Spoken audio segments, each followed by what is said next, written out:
Et d'un coup, on va en parler. On va aussi parler du 10 avec ça. De dire que la dette, c'est un problème, qu'il y a une grosse dette, que ça serait bien de la résorber. On est juste pas d'accord sur comment on la résorbe, j'ai l'impression. Genre, moi j'aime bien aussi le principe de truc citoyen, ouais.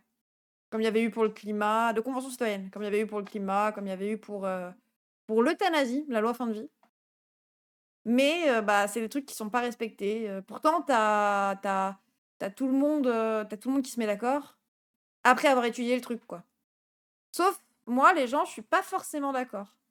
Ça s'appelle aussi démocratie quand il y avait que les hommes qui pouvaient voter. Ah oui, non, mais je dis pas que mais après, est-ce que la démocratie, c'est la forme qu'on veut, quoi? Moi, je pense qu'un État qui centralise les choses, c'est quand même important. Dans ma vision, il y a ça, en tout cas, mais sur la peine de mort, non, j'ai peur. C'est ça, c'est qu'actuellement, tu peux pas mettre une forme de démocratie pure, vraiment le peuple qui choisit le tout, aujourd'hui. Je n'en veux pas. Je n'en veux pas si on parle des règles de sang, on n'est pas aux USA ici. Non, mais il y a ce truc de si demain on fait un vote sur le voile, avec Pascal Praud à la télé, dans notre système, on a vraiment envie? Oui, c'est ça, vraie question, si 51 des gens votent peine de mort, OK, un référendum, du coup, le peuple a choisi. Beh, en fait, est-ce qu'on peut vraiment parler d'un peuple qui choisit, si c'est les médias qui arrivent à influencer des idées avec un espèce de sentiment qui disent la vérité, quoi? Genre, si on a CNews qui fait une propagande d'État sur le racisme, vote obligatoire. Moi, je suis contre le vote obligatoire, ça, je forcerai pas les gens à aller voter. S'ils veulent pas aller voter, ils votent pas, c'est tout.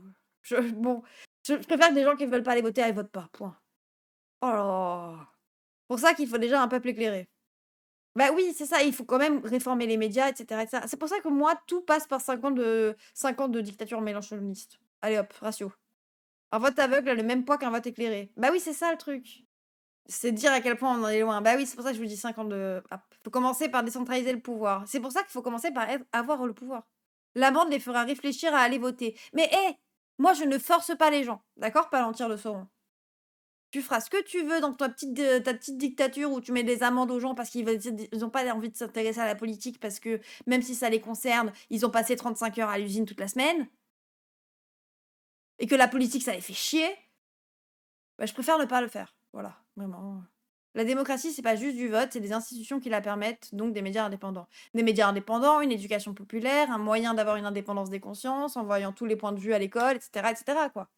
Il y a des amendes pour les Belges qui ne votent pas, il me semble. Oui, et au final, je crois que tu la payes pas. La Belgique fait ça et c'est pas une dictature où j'ai raté un truc. Tu peux te désinscrire du vote. C'est en Belgique que tu peux te désinscrire du vote, genre au bout d'un moment, t'es radié des listes, c'est bon, quoi. Tu vas pas pendant 3 fois et après ils te radient des listes. Et ils te font même pas payer les amendes. Vote capacitaire, on passe un permis de voter. Non, mais moi, les gens, je suis contre le fait d'interdire, voilà. Non, c'est pas eux, voilà, c'est un autre pays. Voilà, la Suisse alors?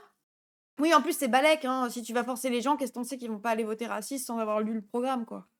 Pour le coup, les médias sont hyper indépendants, justement. Alors non. Bah non. Genre, le fait qu'ils soient indépendants font qu'ils défendent la ligne de ceux qui peuvent se permettre d'acheter des médias. Ils ne sont pas indépendants. Ils dépendent de la personne qui les achète et qui les possède. Et actuellement, je sais pas si tu as remarqué, mais on a des riches qui s'enrichissent et qui sont en train de diffuser leurs idéologies de milliardaires dans les médias. On a Duhamel. Juste, je te dis Duhamel, tu sais même pas de quelle chaîne je te parle. Il y en a 2 à CNews, il y en a un qui était à BFM qui vient de passer à France Inter. Sa mère, c'est Nathalie Saint-Cric. Nathalie Saint-Cric, elle est directrice maintenant de France TV, bientôt de Radio France, cousine de Oudéa Castéra, qui était ministre de l'Éducation et des JO, et du sport, et de la famille. Donc, et la femme de Duhamel, il me semble qu'elle est à France TV. Ou à BFM. Non, je crois que c'est une meuf insupportable de BFM ou de France TV. Donc, venir me parler d'indépendance, quand tu vois que c'est les mêmes familles qui se reproduisent et qui sont sur toutes les chaînes et qui ont littéralement les mêmes idéologies à diffuser et que tu peux passer de BFM à CNews. Actuellement, il y a 4 personnes de CNews qui sont en train d'arriver à France TV pour cette année. 4 personnes qui travaillaient à CNews jusqu'ici, qui ont été embauchées à France TV.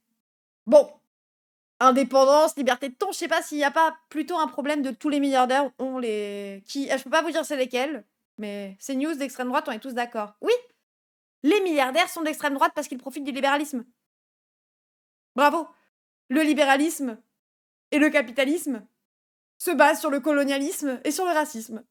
et sur les politiques d'extrême droite qui favorisent les riches. Du coup, les milliardaires qui achètent des médias vont défendre et faire en sorte que leurs médias défendent, oui, Bolloré, Drahi, Niel, Saadé, des idées qui vont les favoriser.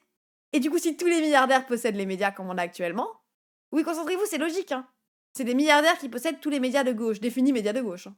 Genre, si tu me parles de Blast, qui du coup est une scope, et de le média qui est géré par ses abonnés, qui financent, qui font des appels aux dons pour se financer, ouais, vraiment. C'est ça, indépendant. Mais du coup, t'as le média, t'as Blast. Et bon. France Télévisions, c'est quoi, du coup? De droite, extrême droite, gauche, extrême gauche, je regarde pas, MDR. Bah, c'est Nathalie Saint-Cric qui gère, c'est des macronistes. Le Monde, Libé. Xavier Niel. Xavier Niel est de gauche. Oh waouh, j'ai mal à la tête, ça y est. Il m'a dit, oh waouh. Niel, énorme gauchiste. Waouh. Ouais, l'UMA, c'est possédé par le PCF. Je peux. Bah, c'est par indépendant, du coup, hein, c'est possédé par un parti, mais. Niel de gauche. Source. Non, vous pouvez pas dire il est de gauche parce que ça vous intéresse pas, en fait. Niel de gauche. En quoi Niel est de gauche, les gens? Parce qu'il a parlé avec Terracide? France Inter. France Inter, c'est Radio France. Il y a Duhamel. Jean-Nathalie Saint-Cric, littéralement, Jean-Michel Macroniste. Et c'est eux-mêmes qui le disent, hein. C'est les Duhamel qui le disent. Bon, croire que Xavier Niel est de gauche, c'est vraiment être d'une simplicité d'esprit et croire ce qu'il se dit sur Twitter et ce qu'il dit vite fait sur Twitter. Oui, vraiment, hein. Quoi, il est pas raciste, donc pour vous, il est de gauche? Niel ne vote pas. Oui, oui, bien sûr. Niel est bien pote avec Macron, sachez-le. Milliardaire de gauche, c'est un oxymore. Ouais, vraiment. En plus, tu peux pas être un milliardaire de gauche, les gens, je suis désolée. Tu te fais ta fortune sur l'exploitation des autres, hein. Il fait beaucoup de choses pour sortir les jeunes de la merde avec Studio 42, etc. Mais Studio 42, frère, tu t'es retrouvé avec Gaspard Gier dedans. Qu'est-ce que tu me racontes? Studio 42, ça aide des jeunes bourgeois, c'est tout. Genre, c'est des jeunes qui ont de la thune de leur daron qui finissent à Studio 42. Ça n'aide pas les jeunes. Ça aide les bourges. Oui, il sort avec la fille de Bernard Arnault. Ouais, la propagande marche, hein. Il a acheté des parts de Mediapart pour pas qu'ils enquêtent sur lui. Il y a Off Investigation qui a fait tout un docu sur Xavier Niel. Attendez, je vous le conseille pour ceux qui disent que Niel est de gauche. Niel est de gauche. Vous mettez Xavier Niel, Off Investigation. C'est pour ça qu'on n'avance pas, non, vraiment. Hop, vous allez voir tous ces liens avec Macron. Le fait qu'il ait violé une meuf, le fait qu'il a agressé sexuellement des meufs. Oh, c'est pas le bon truc. Copier le lien. Et vous allez m'expliquer après qu'il est de gauche. Il a jamais été de gauche. Puis ça veut rien dire être de gauche ou de droite, mais lui vraiment il est macroniste pur jus, donc de droite. C'est juste un petit message pour dire de penser à t'abonner, de penser à nous rejoindre sur Twitch si jamais, et surtout, si t'as les moyens, et si tu peux soutenir mon travail, directement faire un don sur PayPal. Merci YouTube. Vous avez parlé de dissolution, vous avez prononcé le mot, c'est une option possible, hein, y compris au sein même du camp présidentiel. Attendez, Écoutez, de quoi, du coup? La démocratie directe pour pouvoir. Les gens ont envie de reprendre un petit peu je dirais le fil de leur contrôle. vie et le contrôle, tout à fait. Macronie, c'est extrême droite maintenant. Je sais pas, Retailleau pour toi, il est pas d'extrême droite? Voilà, vous avez parlé de Genre dissolution, Retailleau qui vient du camp de Villiers. vous avez prononcé le mot, c'est une option possible, hein, y compris au sein même Darmanin qui était à l'Action française en train d'écrire des pamphlets antisémites. Bon, c'est pas grave. du camp présidentiel. Écoutez Gérald Darmanin, le ministre de la Justice. Il est certain que lorsqu'il y a un conflit extrêmement important entre le pouvoir législatif, l'Assemblée nationale, et l'exécutif, eh bien, le général de Gaulle et puis la République avant a imaginé la dissolution pour trancher le nœud gordien. La dissolution coûte cher à la France, bien sûr, mais il ne faut pas écarter cette hypothèse. Ah, une dissolution? Pierre-Henri Troyes-Voyou, est-ce que c'est pas la bonne solution finalement? En démocratie, il y a des Oui, non, mais procédures à de fou, Sugoire, on est d'accord. respecter. Holmen. Et donc effectivement, la première étape, c'est cette étape du 49.1. On demande la confiance du Parlement. Voilà, respectons la représentation telle qu'elle est actuellement. Il est très probable, si la confiance n'est pas votée, c'est pas une censure, hein, mais si la confiance n'est pas votée, que le gouvernement démissionne. Et on voit mal dans cette perspective un autre Premier ministre avec une très improbable minorité d'actions qui se dévoient. Donc à partir de là, il y a deux voies qui s'offrent au président. Une voie qui est celle de la dissolution. Démocratie, ça coûte cher, vous voyez. Bah après, c'est vrai qu'une dissolution, ça coûte cher, ne serait-ce qu'économiquement. Comment est-ce que tu vas être mis par les instituts de sondage, des trucs comme ça, par rapport à la dette et tout. Mais Darmanin en a parlé, quoi. S'il saute pas, je me fais sauter, non? Genre, Darmanin en a parlé. Il a parlé de l'idée. Bon, attendez. Est-ce que je peux bannir tout le monde? Parce que là, tous les gens qui sont chiants. Attendez, par exemple, Bahuno qui dit c'est de gauche, c'est de gauche, c'est de gauche. Tout ce qui n'est pas à gauche, c'est d'extrême droite maintenant, non? Mais là, on va te donner des exemples concrets. Dissolution, Oui. et une voix qui est celle Vous me d'un dites, possible je sais pas. référendum sur ces questions, par exemple, d'endettement et de budget. Pour faire Certains passer parlent le de budget. sa démission aussi, Pierre-Henri Davril, dans ce Et cas. la troisième hypothèse, mais la démission, là, j'entends bien les D'Emmanuel appels Macron, hein. d'Emmanuel Oui, oui. Macron, et j'entends bien les appels toujours intéressés à la démission pour prendre la place. C'est le dégagisme. En général, le dégagisme, c'est pour prendre la place. Hein. C'est pas de dégager tous les politiques, c'est pour prendre la place.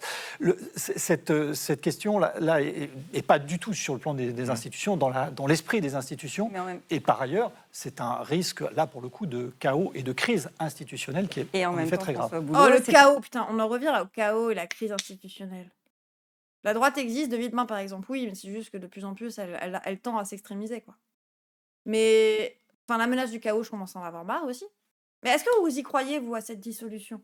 Je sais pas. Il y a ce truc de Macron sait très bien qu'il va perdre des députés, qu'il aura moins de sièges à l'Assemblée, le macronisme est vraiment mort.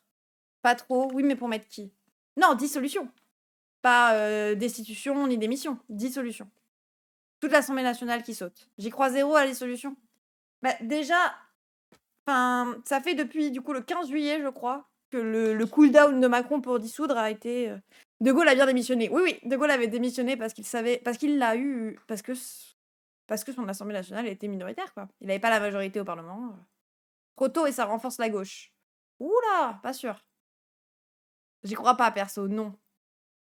Ouais, mais si Bayrou saute et que ça saute en boucle, ouais, je sais pas. Situation de blocage, est-ce que c'est pas non Oui, plus bah, le signe bien sûr, de la pourquoi fin, peut-être, de la Ve République? Est-ce qu'il ne Pourquoi faire? On va se retrouver dans la même solution, mais je suis très d'accord avec toi, Solitone, mais c'est en mode, bah...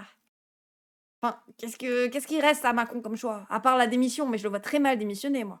Cette situation de blocage, est-ce que c'est pas non plus le signe de la fin, peut-être, de la Ve République? Est-ce qu'il ne faut pas imaginer autre chose?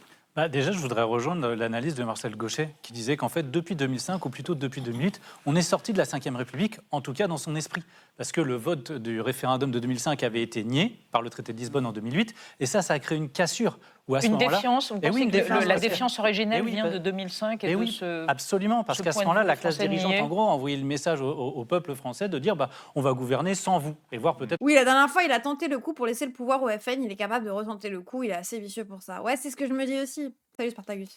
même contre vous. Et effectivement, je rejoins Aurore Malval quand elle indique que le résultat des élections de l'année dernière ont été niés. Parce que certes, on arrive avec une assemblée qui est divisée, un tiers, un tiers, un tiers. Donc on n'a pas de majorité qui se dégage pour une alternative. Mais est-ce que En la revanche, dissolution, c'est pas...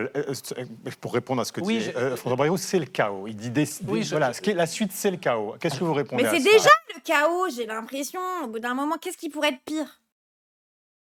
Salut Isme. Non, il va nous sortir un centre-gauche type Cazeneuve, il ne va pas encore prendre le risque de perdre encore des députés. Mais ça va se censurer aussi, en fait.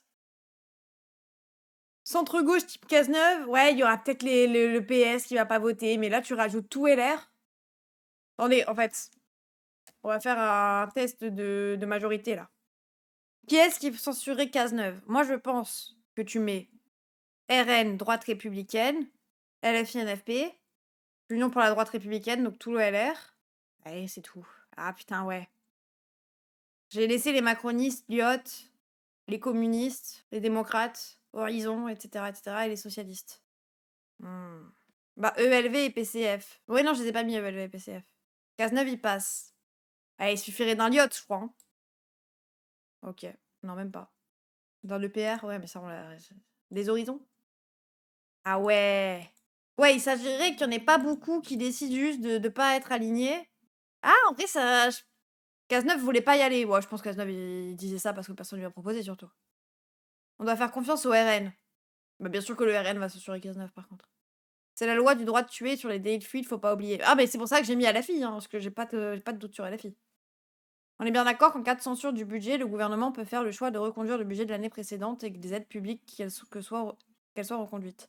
Je sais pas s'ils peuvent le faire en boucle, parce qu'ils l'ont déjà fait l'année dernière, il me semble. Par contre, Cazeneuve, c'est bon pour la mobilisation dans la rue. Ouais, bon après, ils vont pas être... Moi, je pense qu'il va pas mettre de Premier ministre. Il va temporiser pendant quelques mois, déjà. On dirait quand je calculais mes points, attendre les résultats des épreuves. Pour le bac, oui. je dis simplement que les Français, c'est ce que j'allais dire, on dit très clairement, majoritairement, on ne veut plus de cette politique-là. On en veut une autre. Et Macron, il a dit, moi, j'écoute pas, je continue comme j'ai toujours fait. On a compris que Macron, c'est quelqu'un d'inflexible et il va pas changer de logiciel politique à 1 an et demi de la fin de son mandat. Donc la démission, moi, je dis, effectivement, c'est pas la solution. D'accord. C'est un point de départ. On va gagner du temps. Et on va pouvoir à nouveau remettre en fait les sujets sur la table et discuter. Et en fait, il faudrait une vraie campagne électorale et qu'on puisse à nouveau trancher les sujets de fond pour changer de politique, parce que ça, c'est la volonté majoritaire aujourd'hui qui est exprimée dans les urnes. Vous allez réagir dans un instant, mais Je sais pas. En fait, je pense que je vois pas d'autre solution que faire quelque chose de vraiment radical comme ça, quoi. C'est juste une porte de sortie. Ouais, mais je peux pas en fait, remettre un député. En fait, à chaque fois qu'il va remettre un nouveau Premier ministre, ça va boucler les gens. C'est ça aussi le truc, c'est que ou on boucle comme ça pendant 1 an et demi, et je pense que tout le monde en a marre. C'est qui de lui qui parle? C'est un ancien porte-parole des Gilets jaunes. Quelques mois, pas possible. Déjà, 1 an, il a poussé le vice. Fuck Bayrou, on est très d'accord, mais tout ce bordel, c'est parce qu'il a refusé de débattre en 2022. Tout ça! Imaginez Macron démissionne, vous vous pincez et vous vous rendez compte que ce n'est pas un rêve. Ah, je me dis peut-être qu'ils vont réussir à le faire partir ou à le destituer, quoi. Déjà, LFI ont posé un nouveau vote de destitution de Macron le 20 septembre. Il y a moyen. En fait, je sais pas, j'ai l'impression que c'est maintenant, la première fois quand LFI avait proposé la destitution de Macron et le vote pour ça, tout le monde s'était un peu moqué d'eux en disant « Oh, vous vous rendez compte, nanani, nanana. » S'il démissionne, ça va être chaud derrière, on rappelle que c'est le RN qui a une autoroute derrière. Je m'en fous, frère. Au bout d'un moment, faut arrêter de partir du principe que c'est le RN qui va gagner. Voilà. C'est pas sûr. Et c'est ça ou Macron. C'est genre, on essaye une dernière fois, on réessaye de gagner à gauche, ou on garde Macron. Bah, autant aller voter Macron maintenant, frère. C'est bon, autant faire directement le second tour des présidentielles en 2027, on fait pas le primaire, on s'en bat les couilles, on essaye même pas. Vaut mieux le RN que Macron. Non, pas du tout. Baisse ta mère, Foxfire, là-dessus. Par contre, hein. Si Macron doit démissionner, c'est maintenant ou jamais. Bah c'est ça, c'est au bout d'un moment, bon. Faut croire en le pape. Oui, sinon on fait une monarchie avec que Macron. Ah, ça vous va comme ça? Sinon, on risque d'avoir le RN. Bah, non, c'est bon. Maintenant ou dans 1 an et demi, il faut la faire, la présidentielle. Exactement, Camille. En cas d'élection anticipée, LFI a un programme pris en urgence, c'est pas une mauvaise solution. Bah ouais. Ah ouais, carrément, baise ma mère, oui. Article 16. Non, mais non, mais non, mais non. On est déjà en monarchie présidentielle. Bah oui, mais moi, je vous le dis, bah autant, si vous avez aussi peur de ça, du RN, et que vous voulez même pas essayer, bah allez au PS. Écoutez. Non, mais je vous dis quoi, moi? Si de base, vous partez du principe qu'on a perdu, allez au PS. Vous allez faire barrage toute votre vie et voilà. Vous partez même sans premier tour. Et moi, on veut essayer le RN. Vous voulez que le PS. Je veux pas essayer le RN. Moi, je veux au moins que vous laissiez une chance à la gauche. Non, Bardella est pas inéligible, identifiant de pigeon. La sauce d'Em est piquante, attention, pardon. PS, ça le traite. Bah, moi, qu'importe le gagnant des élections derrière, il y aura pas de majorité à la haine, donc même PB. Ouais, bof, ça dépendra. Faut arrêter de penser que le vote va toujours être le même. Par peur du RN, on va pas garder Macron toute la vie. Bah oui, c'est ça, laisser une chance à la gauche, je sais pas.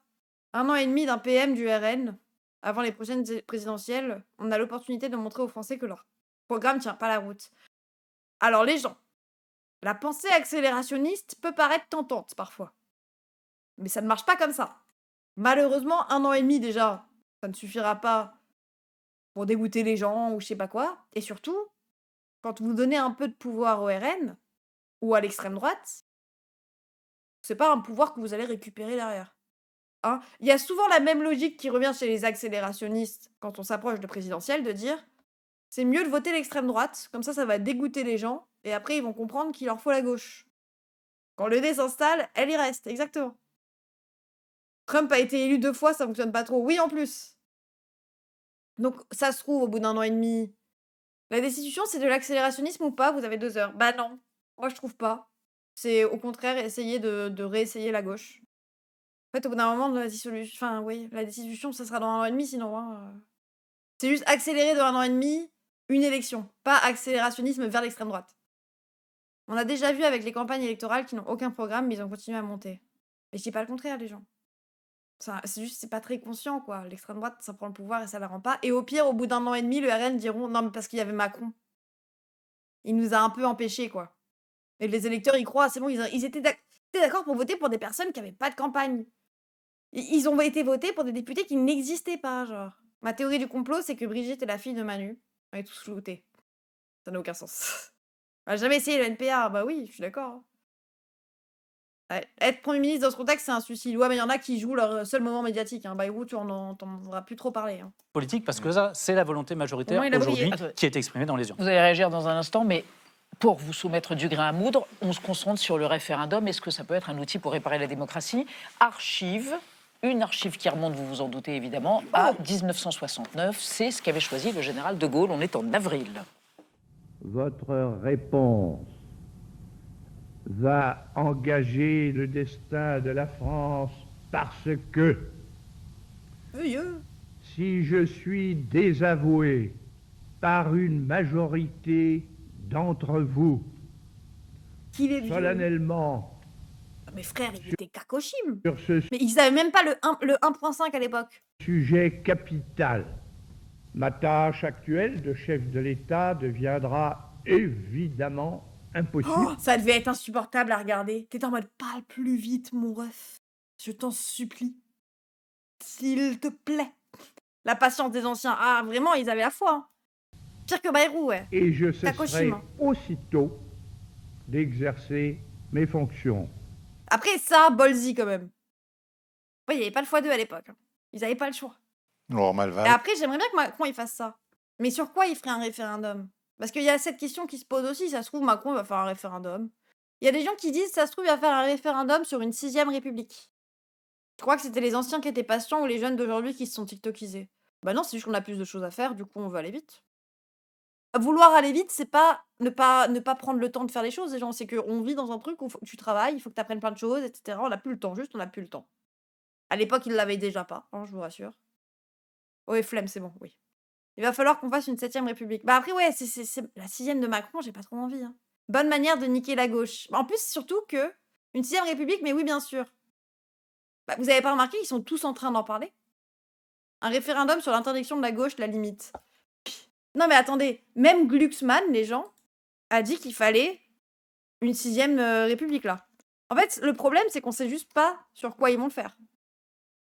Mais à tout moment, il dit « Oh là là, on constate qu'on n'arrive plus à avancer. » Bah, Emmanuel Macron qui a parlé avec Eric. Hein. Ok. Elle était où, la dernière interview de Glucksmann, là? Je l'ai vu le dire. Bonjour Raphaël Glucksmann. Bonjour. Merci d'avoir choisi les 4V pour votre première interview depuis le séisme politique de lundi. Je me battrai comme un chien, a indiqué François Bayrou à nos confrères de l'Express. Il reste 12 jours avant le vote de confiance. Pour vous, le sort du Premier ministre est-il scellé? Il est scellé. Il est scellé depuis avant-hier. Vous savez, Avant-hier. moi, je ne comprends pas. En fait, je ne comprends pas ce qu'a fait le Premier ministre. Je ne comprends pas ce coup de poker. Je lis coup de poker, il joue son avenir à qui tout double, mais ce n'est pas un jeu. Et vous savez, il a présenté en juillet une copie pour le budget avec des pistes. Nous avons dit une chose très simple à la place publique, avec nos partenaires socialistes, c'est inacceptable en l'état. On a eu des contacts en juillet et on a dit, nous aurons des exigences, des exigences de retrait. Attendez, il m'empêche de lire, là. République. Pas de la République, la République. Pas de la République, la République. République, il n'y a pas de majorité en France, il n'y a pas de majorité de gauche, on le sait. Ouais, il le dit pas tant de fois. Attendez, c'est pas Noël? Putain, mais par contre, il passe partout, lui. Il y a 5 heures, ah ben non, c'est pas Noël. Ouais, j'ai vu Glucksmann parler de 6ème République, moi. Je le déteste, mais vous avez raison. Il faut un cap clair. Bah, il a toujours sa petite voix de con, là. Hein. C'est pas lui qui a parlé de 6ème? J'ai vu tout le monde faire son buzz avec la 6ème République, moi. Cette semaine. Tout d'un coup, une rentrée, personne n'est au courant et on a un Premier ministre qui dit, c'est tout ou rien, faites-moi confiance. C'est quoi, c'est une faute politique pour vous? Mais c'est un mal français. Vous savez, quand on est dans une situation où on n'a pas de majorité, ce dont on doit faire preuve, c'est d'humilité. Putain, il m'énerve. D'humilité. On doit essayer d'avoir un budget en établissant un compromis en fonction des rapports de force présents à l'Assemblée. Oh non, le rapport de force! Il n'y a pas, depuis le 7 juillet, depuis la dissolution insensée du 9 juin 2024 du président de la République, il n'y a pas de majorité en France. Il n'y a pas une majorité de gauche, on le sait. Il n'y a pas une majorité de droite, il n'y a pas une majorité macroniste. Il n'y a pas de majorité. Et donc, dans ce cas-là, qu'est-ce que vous devez faire? Eh bien, vous devez essayer, par la négociation, d'aboutir à quelque chose qui soit acceptable. Tout d'un coup, une rentrée, personne n'est au courant. Il n'y a que moi. Mais je vous jure, j'ai entendu tout le monde parler de 6ème. Et là, c'est moi qui parle pour une folle. J'ai l'impression que tout le monde parle de faire une 6ème République. et je vous montre aucun extrait. C'est une dinguerie. Il y a 2 semaines, 6ème République. Vous voyez, il y a plein de choses, 6ème République, meeting pour la 6ème. Bon, c'est nous, ça. La démocratie n'est pas négociable. Beaucoup de LFI, quand même. Carl Olive en parlait. Putain, c'est Carl Olive! J'ai confondu Glucksmann et Carl Olive. C'est une dinguerie de faire ça. Pardon. Putain, après, Carl Olive, hein. Carl Olive qui chante, Carl Olive qui danse, Carl Olive heureux, Carl Olive triste. Il est passé où, la vis? Ce gars veut une 6ème anti-parlementaire. Bah oui, c'est ça le truc. Quand je vous parle de Macron va peut-être faire un référendum sur la 6ème République, c'est la forme de la République va changer. C'est pas... Ils vont pas faire une République, une 6ème République à la Mélenchon, je vous rassure. C'est pas ça que je suis en train de vous dire. Macron va pas proposer le RIC demain. Hein. Ou une 6ème République super cool, où tout le monde est heureux, quoi. Ici. Ah! Putain, merci. Ça, j'ai pas l'air d'une conne. Qui est au bord du précipice. Parce que qu'est-ce qui va se passer si on se dit les choses? Moi, j'ai toujours dit que finalement, dans ce pays, quand le parti est plus important que le pays, on ne peut pas s'en sortir. Et c'est ce qui se passe actuellement. Chacun, finalement, joue dans son couloir. Chaque parti politique joue dans son couloir. Et on a encore un bel exemple tout au long de cette édition spéciale. On est incapable de se mettre d'accord sur même un petit dénominateur commun. C'est l'expression que j'employais avec M. Sapin il y a quelques jours sur votre plateau. C'est très compliqué. Aujourd'hui, ce que je m'aperçois, c'est que le Parlement est devenu une machine, finalement, à créer du désordre. Puisque chacun joue dans son club et jamais en équipe de France. C'est terrible. Qui disait que le Parlement était devenu une machine à créer du désordre? Le général de Gaulle, au moment où il va créer la 5e République. Et personne n'en parle, mais aujourd'hui, personne n'en parle. On est sur une crise de régime, on est sur une crise de système, on est sur quelque chose qui est bloqué. Moi, je pense que... excuse-moi l'expression, hein, je suis un puceau en politique, j'ai été élu en... Ah oui, il y a ça, déjà. Je suis un puceau en politique, hein. Moi, je pense... Mon piche, écoutez bien là. Excuse-moi l'expression, hein. Je suis un puceau en politique, j'ai été élu en 2022 en tant que député. Mais j'ai été élu 10 ans maire de Poissy. On n'a pas ces difficultés lorsqu'on est maire d'une collectivité, parce qu'on bosse pour l'intérêt de sa collectivité. Là, on bosse pas pour l'intérêt du pays. Et Charles de Gaulle, lorsqu'il crée cette 5e République, c'est justement pour contrecarrer ces problèmes de Parlement. Est-ce qu'il n'est pas temps, peut-être, de penser à la 6e République? N'est-il pas temps, peut-être, de penser à la 6e République? Peut-être. Il a sorti sa hot take, là. Personne n'en parle. Mais peut-être... Jean-Luc personne. Ah, quand tous les problèmes de la France, on doit trouver une raison, c'est toujours la faute à Jean-Luc Mélenchon, mais quand on parle de la 6ème République, personne. Peut-être que de façon pragmatique, quand on est sur le terrain, moi j'ai un certain nombre de Français qui nous disent mais casser le système, casser un cycle, ça ne peut plus durer comme ça. Et regardez, c'est très symptomatique sur votre plateau. Personne n'a parlé des Français. Aucun, je ne parle pas des consultants, aucun des invités politiques n'a parlé des Français. Qu'est-ce qu'on dit ce soir aux Français pour qu'ils puissent remplir leur frigo? Zéro, nenni, rien. Mais donc il est en train de devenir LFI ou... Dites que vous souhaitez la 6ème République. Je ne dis pas que je souhaite la 6ème République. Je dis que dans les scénarios à envisager... Lol, il a dit les scénarios, ça y m'a énervé. Il ne faut pas mettre la 6ème République de côté. Les gens qui disent scénario ne se rendent pas compte qu'ils font une faute. Parce qu'ils pensent qu'ils ont raison de parler en italien. Sauf que c'est un mot qu'on a adapté en français, donc tu dis scénario avec un S. La suite de Carl Olive aujourd'hui sur CNews. Là. Mais vous avez raison, la grande frustration, et vous citez Bruno Retailleau, ministre de l'Intérieur. Oui, c'est son parti au pouvoir. Vous avez raison, c'est des personnes qui reviennent sur le terrain par rapport à leur volonté et aussi leur efficacité, entre guillemets, nouvelle. Je prendrai le même exemple du garde des Sceaux. Ça pue la mort de parler de politique en ces termes, genre je suis un puceau en politique, ah ouais? Ça veut dire quoi? Tu veux nous baiser? T'es un puceau en politique, mais haha, faut demander à tes potes si t'es pas puceau d'ailleurs. Gérald Darmanin et de Rachida Dati à la le culture. pouvoir. Et moi, les Français votent pour des gens qui changent les choses. Moi, je vais vous dire quelque chose. Aujourd'hui, c'est pas le cas. Je pense qu'il nous faut restaurer l'autorité de l'État dans toutes les strates de la société. Il faut commencer par faire cela. Vous voyez, vous venez de faire un reportage sur en vrai, si tu parles d'autorité sans parler d'autoritarisme ou de justice punitive, etc., tu parles d'autorité en mode, autorité face aux riches.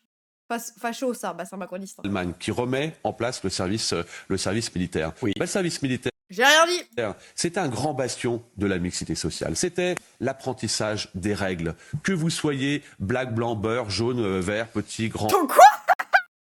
Le service militaire. Oui. Le service militaire, c'était un grand bastion de la mixité sociale. C'était l'apprentissage des règles. Que vous soyez black, blanc, beurre, jaune, vert, petit, grand. Que vous rouliez en Peugeot, que vous soyez Karine ou Karim. Moyen, etc. On apprenait Petit grand moyen, et le zizi. finalement la discipline et le respect. Par contre, femme ou homme, Et on avait des valeurs ça... dans ce pays. Ces valeurs-là, on les a perdues. Personne ne respecte plus personne. Les enseignants, personne. les policiers, les pompiers, les élus, les citoyens, entre eux, il n'y a plus aucun respect. Il nous faut un choc d'autorité. Il nous faut un cap clair. Et restaurer l'autorité de l'État. Moi, je pense que c'est peut-être le moment de pouvoir le faire. Les politiques sont prêts. La discipline, le respect. Faisons les jeunesses Hitler macronistes. Les jeunesses macronistes qui vont aller défendre la France. C'est ce que nous propose maintenant Carl Olive. Bon. Prêts à, Enfin, il faudra une bonne guerre. Hein. à assumer cette autorité. Bon, Parce qu'il y jeune. en a tout le monde demande le retour de l'autorité. Travail, famille, patron. Mais après, il faut l'assumer. Il faut assumer de dire non à des Français. Non, on va vous réduire certaines aides. Oui, on va faire ça. Romain Desarmes, si vous voulez qu'on continue de... C'est dur d'assumer le. Ah bah, c'est plus facile de dire oui à tout le monde. Je Hein. vais vous dire, si on veut continuer et osciller entre l'impunité et le laxisme, il faut qu'on continue comme cela. Hein. Moi, j'ai été maire de Poissy, avec les équipes qui m'entouraient, on a baissé la délinquance de Plus souvent en politique, j'ai été maire de Poissy, je suis députée depuis 2017. Bon. 30%, c'est pas en prenant des mesurettes, hein. C'est en mettant en place, et tout le monde l'a bien compris, on a été réélu à 75% au premier tour. C'est en mettant en place des règles que tout le monde connaît, mais à un moment donné, comme dans le sport, on est dans le jeu ou en dehors du jeu. C'est pas si compliqué que ça, finalement.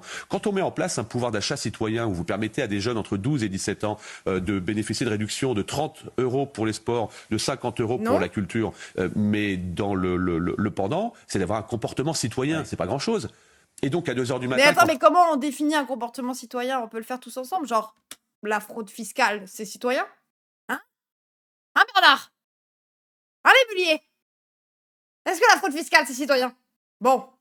Vous avez un môme de 12 ans qui pète un abribus, je vais pas embrasser les parents sur la bouche. Ah non, c'est que péter les abribus. Par contre, casser les services publics, ça, c'est citoyen. Ouais. Et tout le monde le sait. Et c'est pour ça C'est que le bon sens, le les réel. Français vous écoutent. Et c'est pour ça que j'aime bien vous inviter. C'est parce que vous êtes connectés au terrain. Vous connaissez la réalité.